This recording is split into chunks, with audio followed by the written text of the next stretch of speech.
You're nothing but a burden. Get out. Never in my life did I think I'd be kicked out of my parents' house on my birthday. Today is my 28th birthday. A party thrown by my parents. A day that was supposed to be joyful. I slipped into my dress and reached for the living room door. The air was cold, like needles brushing against my cheeks. But as I stepped inside, something about the house felt wrong.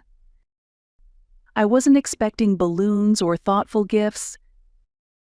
Still, the living room lights were harsh, and the small group of friends and relatives gathered there wore stiff, uncomfortable smiles. My mother busied herself with the table setting, never once meeting my eyes. My father, grinning with a whiskey glass in hand, was already on his second pour. I forced a smile for the guests and slid into an empty chair. Tension rippled through the room. The party stumbled forward, heavy with awkward small talk and forced laughter. Glasses clinked too loudly. Not once did my parents say happy birthday. No warmth. Just mechanical gestures. I stared at the untouched cake sitting in the corner. Something was coming. I should have known. My father never missed a chance to be cruel in public. Halfway through the party, he raised his glass and stood, drawing everyone's attention. With a practiced grin, he motioned for my mother to bring something forward. It was a hat.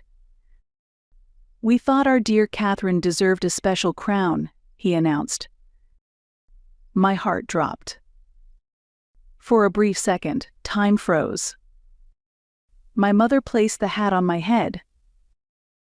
It read, "Just a burden." Laughter erupted. I searched my mother's face, desperate for any sign this was just a tasteless joke. But she wouldn't meet my eyes. They had planned this. This wasn't a celebration, it was an execution. Slowly, I took off the hat. Every eye in the room was on me. They were waiting. Waiting for tears. For begging. Or for a breakdown they could use to justify their cruelty. "You're nothing but a burden." "Get out," my father said. "You're an adult now," my mother added, irritation in her voice. "You shouldn't be living here anymore. It's time to start your own life." "You're right, Mom," I replied. "You're absolutely right. But you could have just said, let's leave. Why did it have to be a public execution?" "Don't be so dramatic," my father scoffed. "You're ungrateful. After everything we've given you." "I understand," I said finally. My voice was calm. Shockingly calm. "I'll leave tonight. But you don't even realize what you're about to lose." I turned to the guests. They stared at their feet, the walls, their shoes anywhere but me. All but one. Only my boyfriend, Jack, looked at me. His eyes burned with a mix of rage and sympathy. He gave me a small nod. My father grinned, triumphant. I turned and climbed the stairs without looking back. Each step landed with finality. I go into my bedroom, and I shut the door behind me and changed out of my formal dress into jeans and a sweater. I dragged out my half-packed suitcase and began stuffing the rest of my essentials inside. Then my eyes caught the photo on the wall. Me and my parents on graduation day. Smiling. Proud. That day, my father had handed me a small envelope. Inside were mortgage papers. "A new beginning," he'd said. They had dumped the house payments entirely on me. My first paycheck had vanished trying to save it. But that was only the beginning. A few months later, he said it. "I need a little help, Catherine. Just a small debt." "How much?" I asked. 15,000, he replied. A bit of gambling trouble. I was stunned.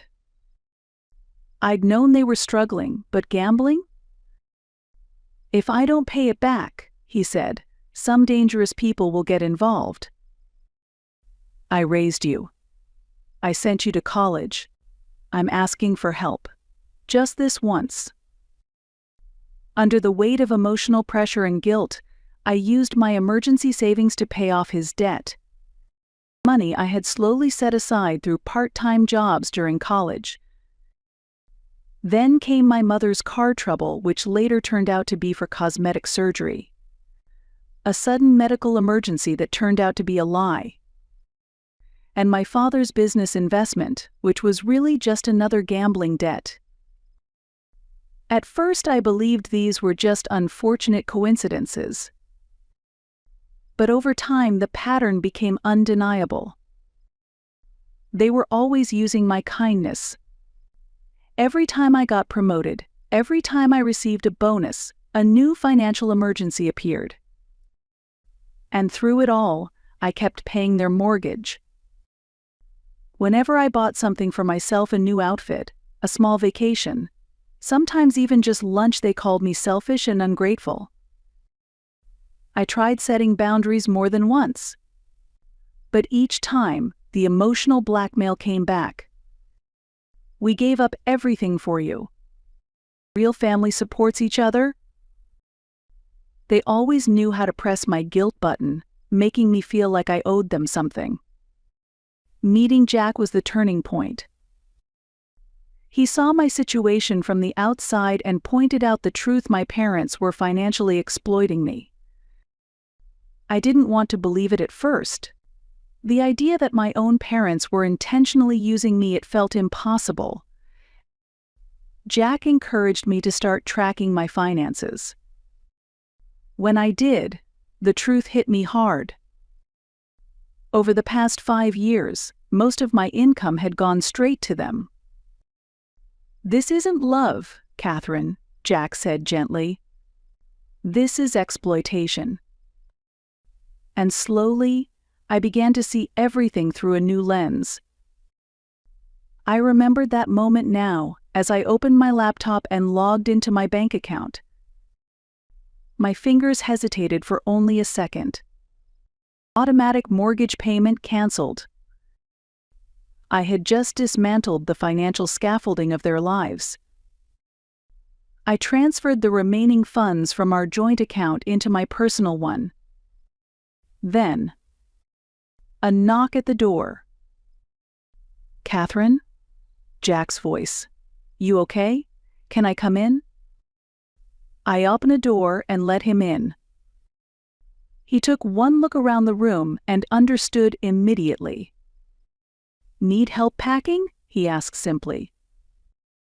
"Thanks," I said. "But there's still one more thing I need to do."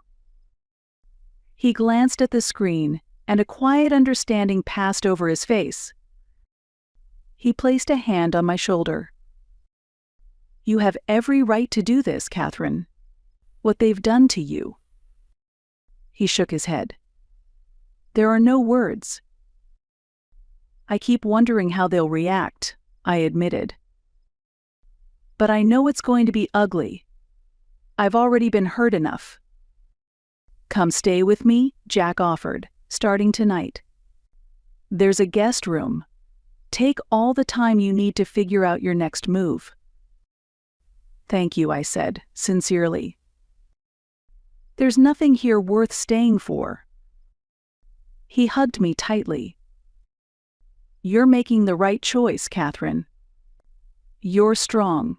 You're brave. And more than anything, you're not alone." He picked up my suitcase, and together, we walked downstairs. The party had completely unraveled. Most of the guests were gone. My father was passed out in a chair, drunk. My mother stared blankly into her wine glass. As we walked by, she looked up, but said nothing. At the front door, I paused and took one last look inside. Memories flashed: Christmas mornings, summer barbecues in the backyard, doing homework at the kitchen table. A house that had slowly transformed from love and trust into financial manipulation. "Goodbye," I said softly, and stepped out.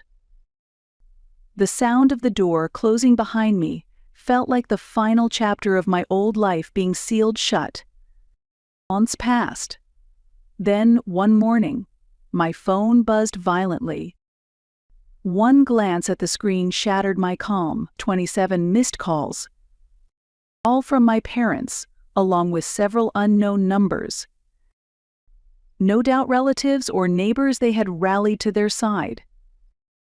I didn't check the voicemails right away. I just stared at the notifications, feeling that familiar stir of guilt bubble up. But I pressed it down, firmly. Lying back, I tapped the first message: my cousin Howard. "Got a notice the mortgage hasn't been paid. Uncle George is smashing furniture. Aunt Susan's having some kind of dramatic meltdown." I set the phone down. I didn't respond. I wasn't rushing to solve their crisis. Not this time. A new notification. Another voicemail. Curiosity 1, and I hit play on speaker. My mother's voice trembled. "Please, there's been some terrible misunderstanding. You wouldn't just abandon us like this. Call us whatever's wrong, we can talk it through. We're family." I closed my eyes for a moment and let her words dissolve into the sunlit room. It's remarkable how quickly just a burden turns into "please help us" when the mortgage payment doesn't show up. A text from my father. "You'll regret betraying your family like this." No warmth, no confusion, just cold, threatening rage. Another vibration. A message from Aunt Linda. "Did you really abandon your parents? After everything they sacrificed for your success, this is how you show gratitude. Your father's health is deteriorating rapidly. He hasn't eaten in 48 hours. The phone suddenly felt like it weighed 1,000 pounds. A knot twisted in my stomach. Guilt worked with surgical precision, breaking down the defenses I had carefully built, as if it had just been waiting beneath the surface for a moment like this. I reread the message over and over. What if they truly were suffering? What if my actions had been too harsh? The guilt grew heavier throughout the day. Aunt Linda's message was just the opening volley. Calls poured in. Relatives who usually ignored my existence suddenly had urgent opinions. "Do you understand how serious George's condition is?" came Aunt Wendy's sharp voice in one voicemail. "Yes, families disagree, but this kind of abandonment crosses a moral line. Have you even considered your mother's fragile emotional state?" Uncle Tom said in another. This stress could send her into a total breakdown. Each message cracked my resolve a little more. Maybe I was heartless. Maybe I was the villain. Maybe. Then another buzz. A text from Howard. "Uncle George is losing it. Aunt Susan might need to be hospitalized if this keeps up." I stared at the screen, the realization knocking the breath from my lungs. This wasn't reconciliation. It wasn't an apology. It wasn't accountability. It was strategy, just another performance. They didn't miss me. They missed my financial support. This time, I let the full weight of that truth settle. Years of one-sided sacrifice. Support never acknowledged. Endless giving, hoping someday for gratitude from people who were incapable of it. It didn't hurt anymore. What I felt was sharper, clearer, crystallized.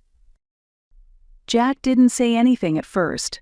He just handed me a mug and sat beside me. "You okay?" he asked. "I've had enough," I told him. "I can't let their lies go unchallenged anymore." He nodded. "To protect your peace and your name, you need to tell the truth." I had 5 years' worth of financial documents organized in folders. Mortgage payments, utility bills, their credit card statements, and countless transfers covering George's gambling debts. As a lawyer, Jack helped me format everything into a clear, professional presentation. We built a financial timeline month by month, from the day I graduated college to the day I left their house. Every dollar I had contributed and for what purpose. The totals were staggering. On average, I had paid more than $1,500 a month for 5 years just to keep them afloat. "Are you planning to post this publicly?" Jack asked. "No," I shook my head. "I'm only sharing it with family." I sent the message carefully, individually, to relatives. There have been recent attempts to damage my reputation. I had hoped to avoid addressing them, but I now feel it's necessary to share the truth. I paid my parents' mortgage and covered many of their living expenses. I chose to help them, but recently it's become clear that the relationship has been one-sided and exploitative. On my 28th birthday, they called me nothing but a burden and demanded that I leave their home immediately. Financial records are available upon request to any family member who wishes to review them. I hold no hatred toward my parents. I truly hope they live well and peacefully, but from now on, without my involvement.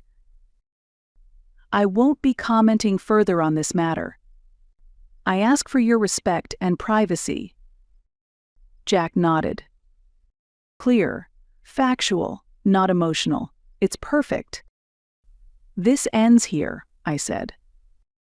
"Whatever comes next, that's their burden." Within hours, the responses began. The first was from Howard. "Catherine, I'm at your parents' house. I showed your documentation to everyone." They're stunned. Especially the aunts. "No one knew you'd been supporting them like that." Then a message from Aunt Linda. "Catherine, I just had it out with your father. At first, he insisted you were lying. But when Tom showed him the records, he changed. I told him how ashamed he should feel. Can we talk?" Jack sat beside me as I read through the flood of messages. "How are you feeling?" he asked. "Free," I said. For the longest time, I was afraid their version of the story would be the only one people heard. They were loud. I was quiet. Obedient. But now the truth is out. That weekend, my phone buzzed again. A new message from Uncle Tom. It was a photo. A for sale sign in front of George and Susan's house. They were now facing a new financial reality. They would have to deal with the consequences of their actions just like I had faced the consequences of theirs. The truth was out. It was finally time to move forward. The next few days swept by in a whirlwind of rebuilding. But the day came suddenly. A professionally formatted delivery notice arrived. I looked at Jack. His brows lifted as he scanned the legal header, his expression instantly shifting into professional focus. I crossed the marble foyer and I opened the door to find a court process server waiting, an official envelope in hand. "Catherine Smith?" he asked, voice procedural. "Yes," I replied, feeling the edge of my professional composure falter. He handed me the envelope. "Service of legal notice completed. You've been served. Contact details for legal response are included inside." I acknowledged receipt calmly, shut the door gently, and examined the envelope with detached precision. Carefully, I broke the seal and slid the documents out. My father had initiated legal action against me. The claims were absurdly vindictive yet tactically crafted.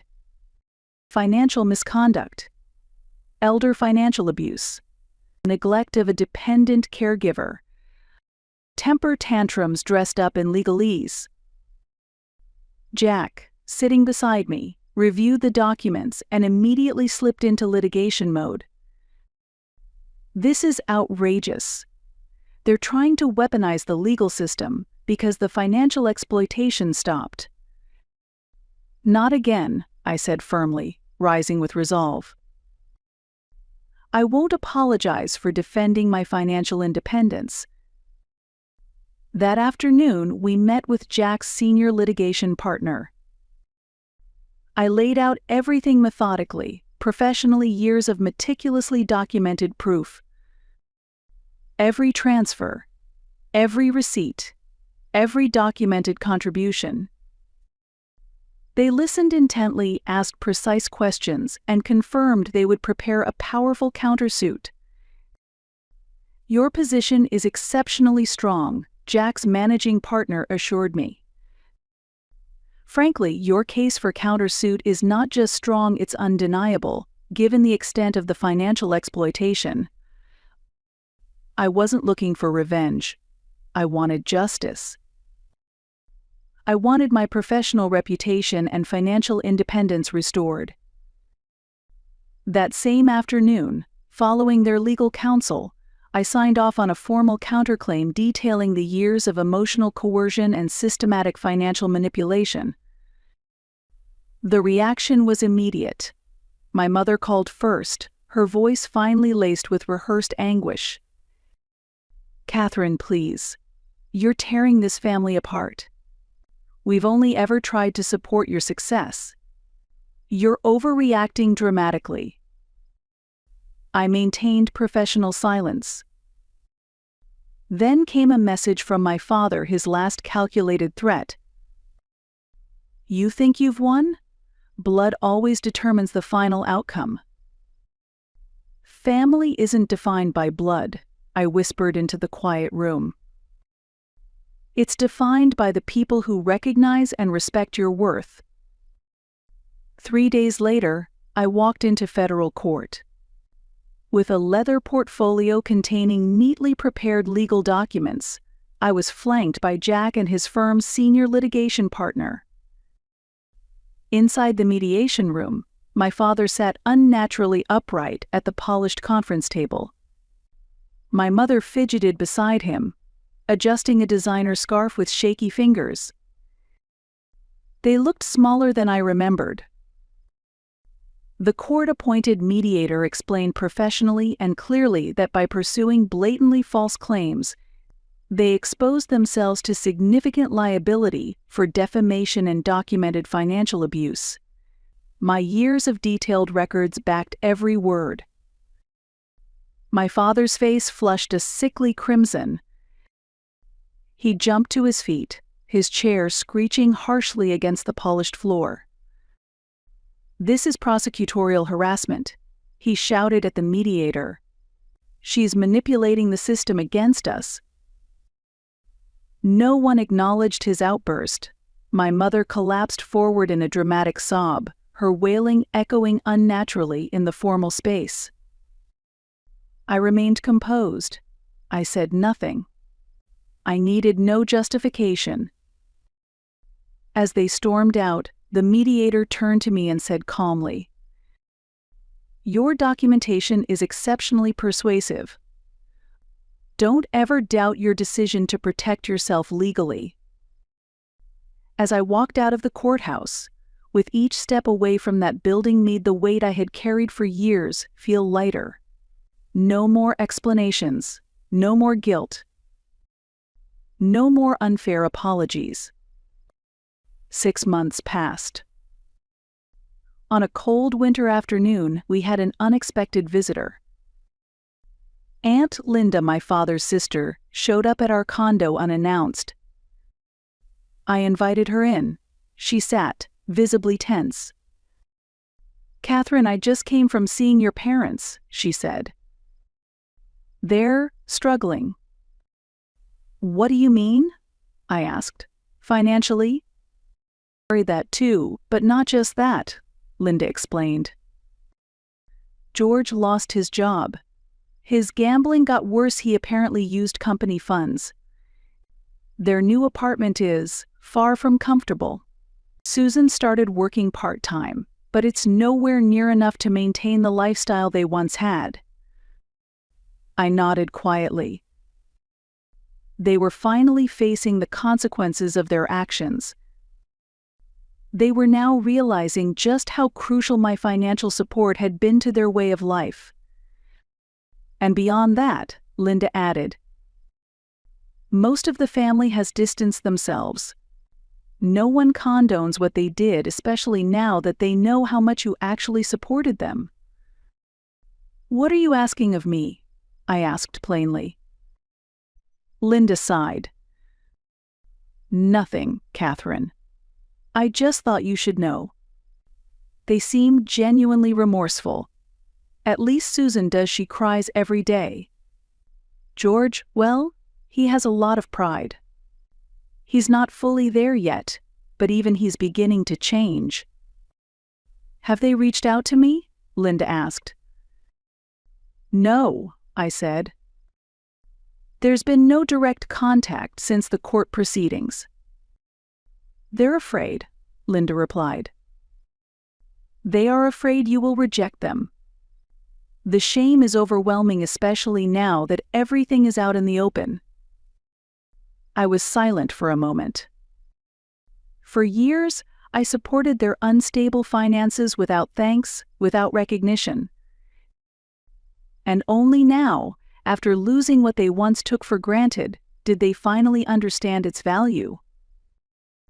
"Aunt Linda," I said carefully, "thank you for telling me. But right now I need to live my own life. I need to move forward." She nodded, her face full of understanding. "Of course, Catherine. I'm just happy to see you like this content." She looked around my new apartment. "You really built all this on your own, without anyone's help?" "I had Jack's support," I said, smiling at him. After Linda left, Jack turned to me. "Do you think you'll contact your parents?" I stood by the window, watching as winter twilight settled over the city. "I don't know yet," I admitted honestly. "If they're truly remorseful, they should be the ones to act. But I'm not happy they're suffering. That's not what I ever wanted." A few weeks later, a small envelope arrived at my office. A handwritten note from Susan. "Dear Catherine, I don't know if this will even reach you, but I felt I had to write. First and foremost, I'm sorry. There's no excuse for what we did, none. You supported our lives, paid our debts, and instead of showing you gratitude, we pushed you away. That is inexcusable. We're now living with the consequences of our choices. Only now do we really understand how different our lives would have been without your generosity. George is struggling, but he's begun to change. He started counseling for his addiction. I'm not asking for anything, no money, no reconciliation. I just want to know that I think of you, and hope you're happy and living the life you deserved. And maybe, one day, if you're open to it, we could sit down and talk over a cup of coffee." With love. Your mother. I read the letter over and over. The words felt sincere, but after years of manipulation and betrayal, trust isn't easily restored. I showed the letter to Jack. He read it carefully, then said gently, "It's your call.